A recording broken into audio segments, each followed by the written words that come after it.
माँ सरस्वती को नमन करते हुए ओशो की इस पवित्र पावन भूमि पे उपस्थित हम सब कलाकारों का नागरिक अभिनंदन करता हूँ। नागरिकों का भी, नागरिकों की संख्या कम है लेकिन मैं समझता हूँ जितने आए हैं हमारे बीच में आदरणीय आज के मुख्य अतिथि कुशलेंद्र जी, आदरणीय डागा जी। तो डागा जी के परिवार से मेरा बहुत निकट संबंध है, शायद जानते नहीं होंगे, बहुत छोटे थे तो बैतूल में एक डागा जी थे हमारे कोठी बाजार से। हाँ, तो उनका मेरा जाना आना था क्योंकि मेरे मौसा जी वहीं पे थे, वायरलेस इंस्पेक्टर थे। अभी भी पूरा परिवार हमारा बैतूल में है, टिकारी मोहल्ला में। आपके परिवार से तो मेरा बड़ा निकटतम आता रहा है कुशलेंद्र जी से, क्योंकि गाडरवाड़ा की भूमि में यदि कलमकारों की बात की जाती है तो निश्चित रूप से कुशलेंद्र जी का नाम साहित्यकारों को संरक्षण देने में सर्वोपरि है। और मेरे शिष्य के रूप में कार्यरत भाई विजय बेशरम, जिसकी आवाज़ के बारे में किसी शायर ने कहा था, तूने मुझे हर जाई ये कैसी अदा पाई, दिल उनका वहाँ धड़का आवाज़ यहाँ। जब कभी भी कोई ऐसा आयोजन होता है बड़ी इच्छा रहती है, कई दिन से टलते गया, कोरोना का पीरियड आया, उसके कारण भी समय नहीं दे सके। लेकिन आज मैंने संकल्प लिया था कि आज गंगा से नर्मदा का मिलन होगा और हम जो है जरूर गाडावाड़ा चलेंगे। मेरे साथ में 4 साथी आए हैं, प्रदीप पटले दर्शन और किशोर सागर, चंद्रेश तूफान की अभी आवश्यकता नहीं है लेकिन हमने लेके आए कि तूफान यहाँ लाना है साहित्य।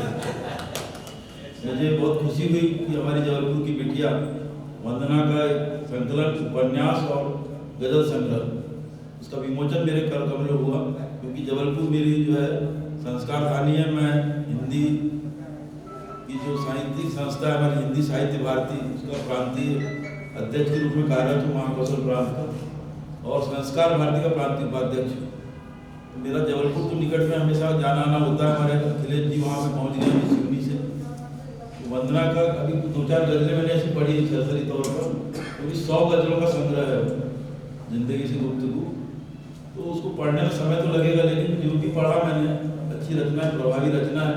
ऐसा लगता नहीं कि वो नवनीत कवियत्री कोई गजलकार नहीं है और लिख रही है, ऐसा लगता है कि बड़ी पैड बनाई हुई रचनाकार है और बहुत अच्छे शब्दों में छोटे बहार की गजल है, बहुत अच्छी लगी। इसी प्रकार हमारे विजय बेशरम जी के लिए कुछ परिचय के मोहताज कोई नहीं होगा। मैं समझता हूँ कि जो लोग भी हमारे मध्य प्रदेश से जुड़े हुए हैं तो विजय का नाम बहुत अच्छे से जानते हैं। शिक्षा विभाग में रहते हुए इतना सब समय देना और साहित्य की सेवा करना कम ही लोगों का काम होता है। आज गाडरवाड़ा में आकर के मुझे अति आनंद की प्राप्ति हुई, उसके लिए मैं आयोजक मंडल को समस्त हमारे चेतना के समूह को धन्यवाद व्यक्त करना चाहूँगा। क्योंकि अभी डागा जी ने एक बात कही, मैंने जब पूजनी हमारी दीदी माँ रितम्बरा जी आई थी बालाघाट, तो उनने एक पंक्ति दी थी मुझे, उसी को मैंने आगे बढ़ाया। आपकी बात उन पंक्तियों में इसलिए मैं चाहूँगा क्योंकि हो सकता है समापन तक डागा जी यहाँ से कार्य के कारण जाना पड़े। वो पंक्तियाँ मैं यहाँ रखना चाहता हूँ जो मैंने लिखा था।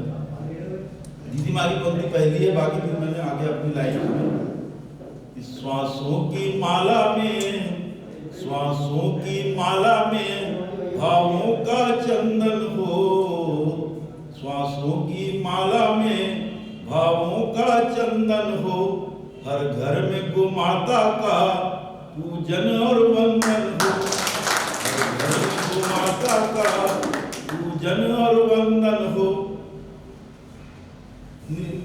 विध्वंस हुआ है तो निश्चित होगा निर्माण, विध्वंस हुआ है तो निश्चित होगा निर्माण, ईश्वर के निर्णय तक बस उनका कीर्तन हो, ईश्वर के निर्णय तक बस उनका कीर्तन हो।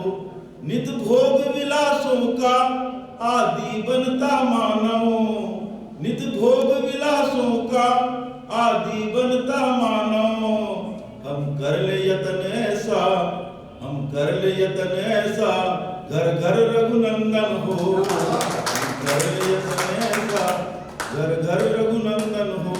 क्योंकि डागा जी ने वो बात जो मेरे दिल की बात थी वो कही, और निश्चित रूप से गोमाता के लिए जो है हमको समय निकालना पड़ेगा। जिस प्रकार हम साहित्य की सेवा कर रहे हैं ऐसे गोमाता की भी सेवा करें तो हमारा जीवन सफल होगा।